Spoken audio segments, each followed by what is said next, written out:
Inspector Jeremy here, talking decks one more time. Come in here, I want to show you guys a little bit about deck safety. See, now this is the way I should see things. Lag bolts, and it's sitting on a piece of wood, notched in, all pulled together. This over here is not how I should see things. It's just nailed in.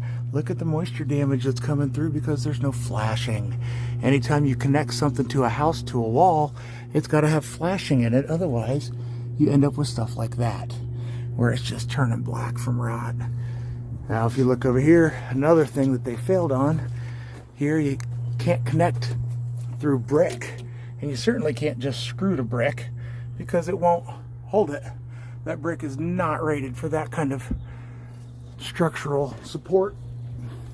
So anyway, guys, just deck safety.